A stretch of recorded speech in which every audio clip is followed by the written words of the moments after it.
Good morning, everybody.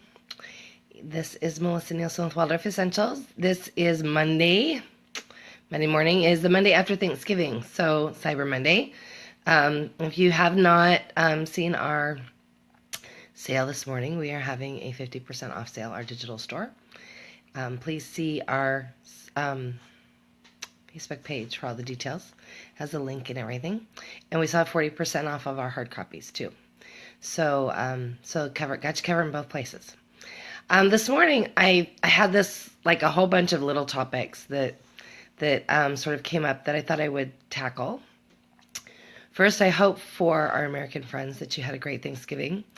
And if you had a hard time because of family poo and all of the above, and maybe you went hoping that you would remember who you were and you got there and you forgot, or other things happened, I want you to sort of have some tools to recover as you go into this next month, because this next month is generally more family. So I want you to really be thinking about what struggles you may have had and how maybe you can better go about those.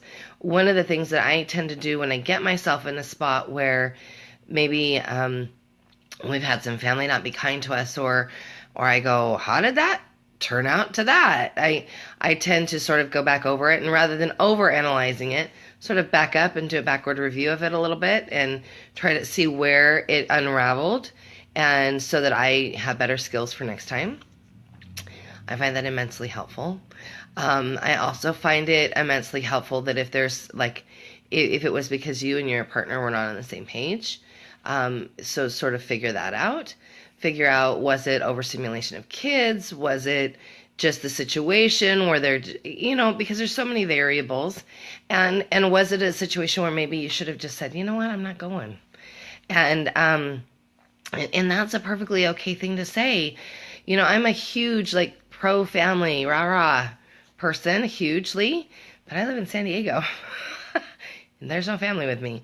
I love my family dearly. I do. I love them. I love you, Mom. Love you, Grandma. Love everybody. But I have to say, there is this nice buffer that makes it really handy. So we had family here. We had my son here from Utah, and that was an amazing visit. Amazing visit. Those of you who have sort of tracked us through the years, he's the one that is responsible for any grays that you see up here. But he's, like, turning into such a nice young man. I have zero complaints right now. Zero. He's learning, and I think he learned some things from us this weekend that he'll take with him for the long haul, as he's heading into this truck where he's finishing up his senior year and he's in public school. I sort of had to laugh because I thought, well, we'll just make this big trek back to Utah to sort of have your graduation. And he goes, Mom, walk-in at graduation is not really important to me. And I just sort of had to laugh. I thought, yep, homeschool or heart. And he just really, pomp and circumstance, no big deal. So we probably will be adjusting our summer vacation plans because of that, but that's all right. It's all good. So just sort of moving on here. So if you have not planned your December, I don't know if you saw my my blog post or my Facebook post yesterday, and I'm going to actually post the same picture in the comments for the video so that you can see it. We sat down as family yesterday, and November, is not quite over yet, but I wanted to have a really good picture of what December was going to be, because December is a month that can, like, blow us over, and we go, what the heck happened? And wait a minute, there's 2 days till Christmas. So I really wanted a good picture of all the activities, where our kids are super involved in church. I wanted to know everything. Samuel says to me last night, oh, by the way, the kids are singing at the Christmas cantata. And I was like, oh, well, I guess I have to go to that. So, we're looking at all of the things, and, we thought, oh, this should be an easy month. We don't have any visitors coming. We're not going anywhere.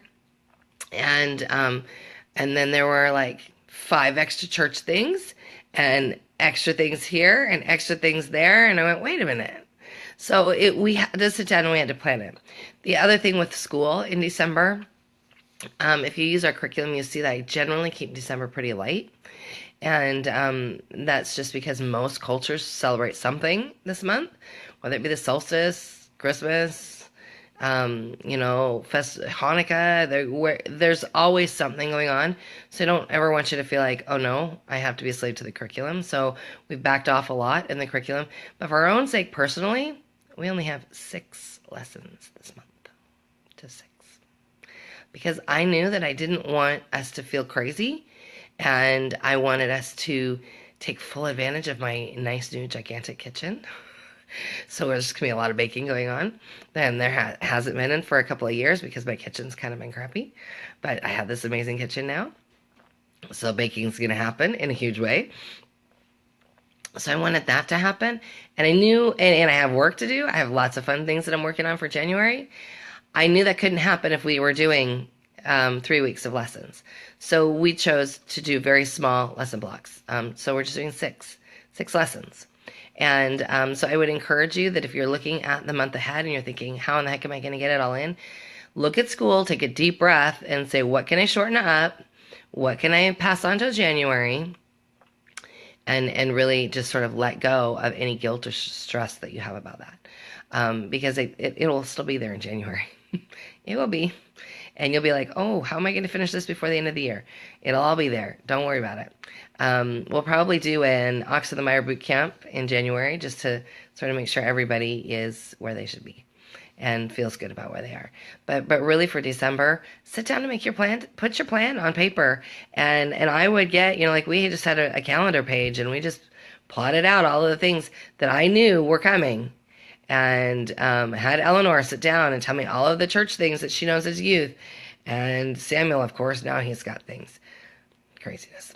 So he's telling me things. And Dad's like, hey, Rogue One. That's really important. It's really important to him. So we had to make sure that was on the calendar. And there was going to be plenty of time to go and see that. So we really... that's what helps us be a successful family is that we plan. And that doesn't mean that we can't drop everything and go do stuff because we're super spontaneous too. But the plan is there. It's a nice backup and it helps get us back on course. And then when our rhythm does get off because we've done something spontaneous, it's like a bungee cord that just pulls us right back. And it makes it so much easier. If we didn't have a plan, we might be dwindling in unbelief and not knowing what in the heck we were doing. But that bungee cord pulls us right back in there. Oh yeah, this is what we're supposed to be doing today.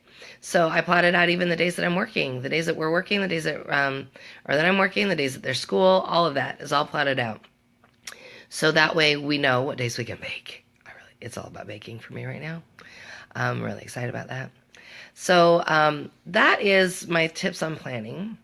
I wanted to talk a little bit about some comments that sort of made me scratch my head a little bit that I've seen on a couple of different groups. And please don't think that I do lurk now and again on a couple of groups, but not in a weird stalker way. Mostly in a way because I want to see, what is it that you're struggling with? What is it that that's really something that maybe I have some experience with that I can bring to you? And I see some confusion and some worry about some of the Christmas holidays that are sort of celebrated with Waldorf. I was looking, I noticed on one of the groups yesterday, somebody was really sort of stressed out about the spiral. What does that mean? Is that purely pagan? Should we celebrate it if we're not pagan? How do I go about doing that, honoring who I might be as a Christian? And yeah, I think it's really pretty, but I don't want to dishonor God. So I thought I would sort of try to unravel from a very practical standpoint, not an esoteric standpoint. I understand all the esoteric stuff. If you got esoteric questions, ask them. But this is from a very practical standpoint. So generally, and this is generally not across the board, but generally we're looking at the Advent spiral for at home, not in a school setting. In a school setting, I think it would affect everybody, just because you've got so many cultures coming together. So generally at home, most of the people that are celebrating Advent or looking at doing an Advent spiral are either Christian or pagan. Most other faiths have something major that's going on right now, or coming up in the next month, and so they might not have time, or they just might not feel comfortable in bringing and incorporating that at home. But they might, and that's perfectly okay as well. So generally, Advent, it means it's coming, something's coming, something big is coming. So it's the 4 Sundays that count down to Christmas. The first Sunday of Advent was yesterday. And we did have, there's a simple little Advent stories guide that we put on our blog. It's the second post down on our blog right now. That's free. So if you don't have that and you're looking for some Advent stories, go grab it. Today would be just fine to tell those stories. Anytime this week would be fine to tell week 1 stories. So last night was the first Sunday of Advent. Traditionally, so I grew up Catholic. That's not my faith right now, but that's how I grew up. And so this is just from that background. Traditionally, you go to church on the first Sunday of Advent, and you light the first Advent candle. And there's a wreath, generally. There's a wreath that has 5. One's for Christmas. I think that's right. So you've got these candles, and you light one for each wreath, or one for each week. And some people have got Advent wreaths at home, and they're lighting them at home, and that's what they're lighting, the first candle. We do not. Not for any reason except for that we don't. We've had one in years past. Right now, we really, for simplicity's sake, because we live in a teeny house, we really just focus on using the birthday ring for a lot of the Advent things. We have a couple of birthday rings, so it makes it useful and helpful. And I also have some standalone candle holders. So if you look at our picture from last night, I think I put it on Instagram, you see I just have a standalone candle holder that that looks like it belongs in the Mineral Kingdom. So the first week in a la Waldorf, the first week is the Mineral Kingdom celebration. Second week is the Plant Kingdom celebration. Third week is the Animal Kingdom celebration. Fourth week is the Human Kingdom celebration. Why? Well, it's just you're sort of looking at all of these things, and some people might say, oh, we're looking at the creation instead of the creator. I don't. Some people might, but that's not me. And I think you can make it appropriate either way, if that's whatever your belief is. We're in awe of what the creator created from the Mineral Kingdom this week.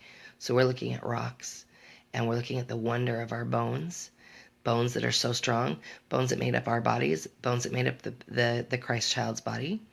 We're looking at seashells. We live by the sea. So that's part of that first light of Advent. Oh, the seashells we have. A lot of them. Where you might be culling rocks from a rock collection, I'm constantly culling seashells from a seashell collection. So, you might have those things on your nature table. Again, some people might be freaking out. The nature table looks like a pagan altar. Kind of, but not really. It can be. When I was pagan, it was my altar and my nature table. But there are some fundamental differences between what we used when we were pagan and the way we use the nature table as Christians. And so, you don't have to be afraid of those, because you're not, what one person does with Waldorf in their home doesn't have to be what you do with Waldorf in your home. And what one person does with their nature table doesn't have to be what you do. So our nature table generally has a salt lamp on it. Excuse me. Salt lamp to sort of purify the air in the space that it's in. And it's pretty. And we almost always have an angel there just sort of watching over us. And then we have whatever, we've got going on the nature table that week. So this week it's some cards that say mineral and just some things from the Mineral Kingdom. Next week, we'll start to lay out the foundations for the Nativity. And I have a ton of pagan friends that have nativities.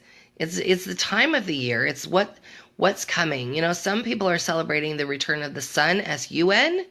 Some people are celebrating the birth of the sun, S-O-N. Both are appropriate. So don't get hung up on, oh, I can't do that, or oh, this is weird, or just sort of look at it from a broad sense. Great quote that I read years ago said that discipleship is walking in the broad shadow of the man that had the cross on his back. And I found that quote to be extremely loving and forgiving of me at the time that I read it, and that I was really attached to it. So I was really struggling with faith at the time, struggling with where I felt like I belonged. And the longer I've been on this walk, the longer I see that broad shadow of that man, it falls to anybody that has a Christ-like attitude. And that discipleship falls to anybody who works to bring light to the world. And if I make that a really narrow shadow, then I'm cutting myself off from light, because all truth comes from one place, and we want to sort of bring that to everybody. So you'll see the hashtag Light the World a lot of places on the internet this month. Most of I'm LDS, and that's if you want to know what hashtag Light the World is, I think it's at Mormon.org. You can look at it, and it's like an advent calendar for things that you can do all week long, or all month long. Sorry. And it has this amazing video that is non-denominational, that is not even necessarily Christian. It's about acting like this person who had this very broad shadow. And you can do that. It doesn't matter what religion you are.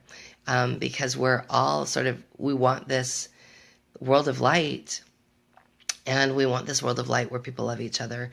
And right now, oh my goodness, I mean, we're 2 weeks away, 2 weeks, 3 weeks almost from the things that happened on November 8th. But goodness, people are still having really big feelings about things, because we've got a lot of things coming up, and recounts, and neighbors not being happy with each other, and violence, and this is a time this month, this next 6 weeks or so, try to light the world. Try to step outside of all that ugly and nasty. You can't celebrate the birth of the sun, whether it's S-U-N or S-O-N, while you've got all this anger in your heart. So try to come to a very peaceful place with this, and let, I've heard people say, I can't get the Christmas spirit this year. I go, well, you're not letting it in. The best way to feel good is to get off your butt and go serve somebody else. That is the best way. Go do something rather than looking at yourself in the mirror and whining about how you don't feel good. Go serve somebody else. When you are in the service of somebody else, you are in the service of God, period. It doesn't matter what noun you put on God. When you are serving somebody else, you are serving that light. You are bringing light into the world. So go serve somebody else, whether it be shoveling somebody's walk, raking somebody's lawn, carrying somebody's groceries in, helping a mom. Oh my goodness, this sweet single mom in our co-op, our homeschool co-op, said that the other night when she was coming home from our lantern walk, she's trying to lug a newborn and a 3-year-old up the stairs, and all of the things that come with that, and 2 men and 1 woman passed her by. Nobody offered to help her. Help people. Say hello to people. Don't be living in so much fear that you can't have a smile on your face and say hi to people. I talk to strange people all the time, and I live in a weird place. I live in a place where there's, half the time I'm talking to people that are probably a little stoned out of their gourd, but I love where I live, and I would not have moved here if I was going to stay sequestered in my house. So talk to people, say hi to people, embarrass your teenagers. Eleanor goes, why is it that when I go out with you, you have to talk to everybody? I said, honey, it's not about you. I talk to everybody all the time, even if I'm by myself. So, light the world. You've got so much to give. Light the world. Even if it's just something super simple, even if it's just a smile, even if that's all you can muster today, you will not know what you're giving to that person that's accepting your smile, because they may have really needed your smile today. So do that. Back to my Advent talk. So, saw some comments about how the Advent spiral in particular looked a little cultish to some people. Kind of stressed them out. So I want you to sort of step out of that for a minute. So the traditional Waldorf Advent spiral is done in a couple of different ways. I will tell you how we do ours. So when we've done an Advent spiral, whether it be just us at home, and we've done it, just us, when we do that, it's often on a smaller scale. It might be something we do in the living room. The best place to do it is outside. And the schools don't usually even do it outside. They usually do it in a gym. But I'm telling you, even if you've got snow, in fact, snow is incredibly beautiful. Cold, but incredibly beautiful. When we lived in cold climate, we did the spiral outside all the time. And more often than not, like, get the spiral all set up, and then the snow starts to fall. And it's so pretty. So pretty to have everything out there. So we use pine boughs to lay out the spiral usually, and maybe a couple of bigger lanterns that we have left over from Martin Miss that we use to sort of mark the spot.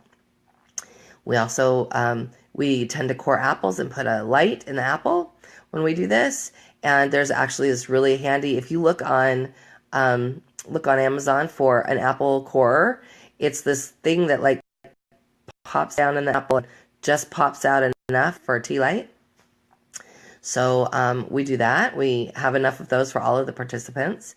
And then we have somebody who's either, you can call her Mary, you can call her Mother of Light, you can call her Goddess, you can call her whatever you want to call her. She generally sits in the middle.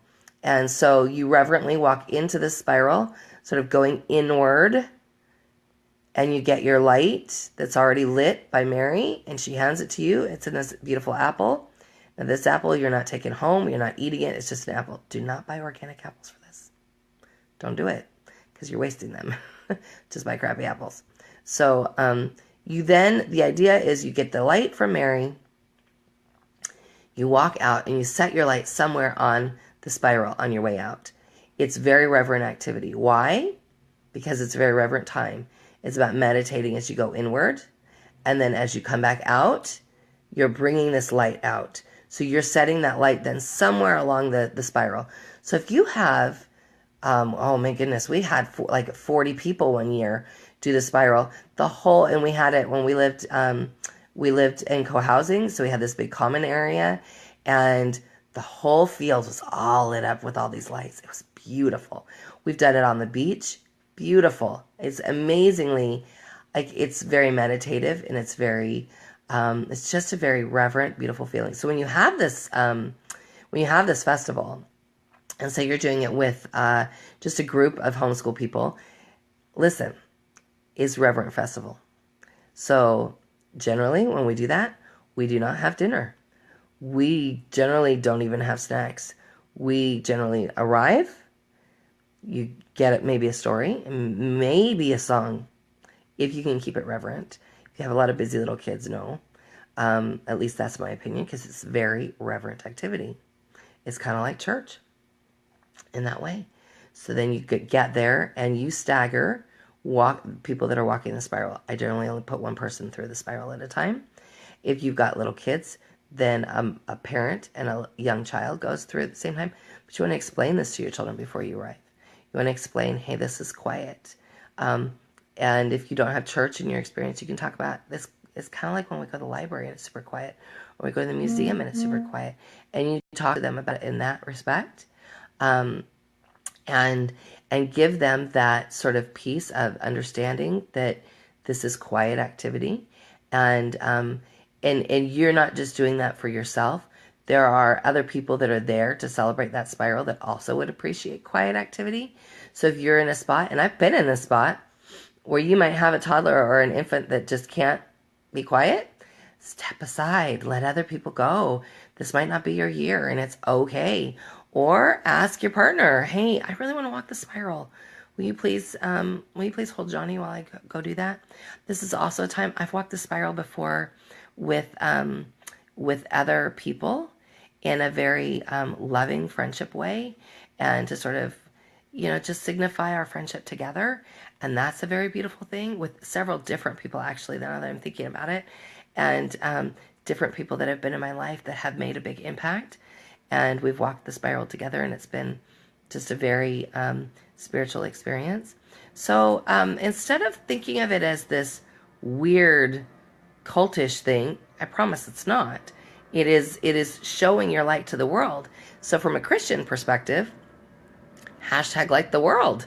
You're bringing physical light to the world in a very reverent manner, in a very reverent setting. So when we're walking back outside that spiral, we're walking. So we've walked in a quiet manner, and then we've gotten this apple with this light in it. Or maybe you're not using that. Maybe you're using just some sort of other candle holder. That all is fine. You're walking back out. You're setting that down. You're giving your intention for that light the world. You know, what is it that you want to bring to the world? And it's a very prayerful, meditative activity. So it's not a weird cultish thing. It's church in the very base sense of it. It's a very spiritual activity. And then you walk and you're done. You know, generally the Advent spiral lasts about an hour. And that means that everybody needs to be there on time. And then you walk the spiral and you go home. So we're at the beach. We'll probably have a bonfire, which is going to mean marshmallows. It's just going to have to. It's the beach and the fire.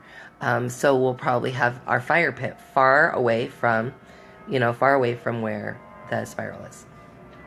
So hopefully that sort of demystifies the Advent spiral. It's not a scary thing. I think it can be an extremely Christian thing, or it can be a not Christian thing. I think you can make it whatever you want to make it. It's a very beautiful thing. Don't think it's weird just because there's, somebody had mentioned that they'd seen a video of doing it on YouTube and it sort of looked like cultish walking, and I promise it's not. It's so many things in Waldorf. If you just ask the right person, they'll give you a good answer as to why it is the way it is and why the tradition is what it is. So don't be stressed out about it. Just have a good time, and don't be stressed about this season. The Advent season is one of my favorites. I mean, we have so many amazing, awesome holidays or festivals that happen in the Advent season. St. Nicholas is coming next week, which we're so excited about. It's a big day in our house. And then Santa Lucia is the week after. And then we have the solstice. And so from a Christian perspective, heck yeah, I celebrate the solstice. I like the sun, don't you? I might not be worshiping the sun god, but dang, I'm sure happy that the sun comes back. And then, of course, we have just the celebration of the Savior's birth, which we know, most of us know, that that's not really when he was born. So of course, for my husband, in there somewhere, there's the Rogue One holiday. You might have a partner that's really excited about the Rogue One holiday too, or you might be really excited about that. I think it's on the 15th. It's not really a holiday, but it's what his focus is on the calendar right now. And so have fun this month. Enjoy yourself. Plan out your baking. Eleanor's school task for today, since we're not doing regular school today, since we're doing 6 lessons this month, her task is the baking menu and the shopping list for that.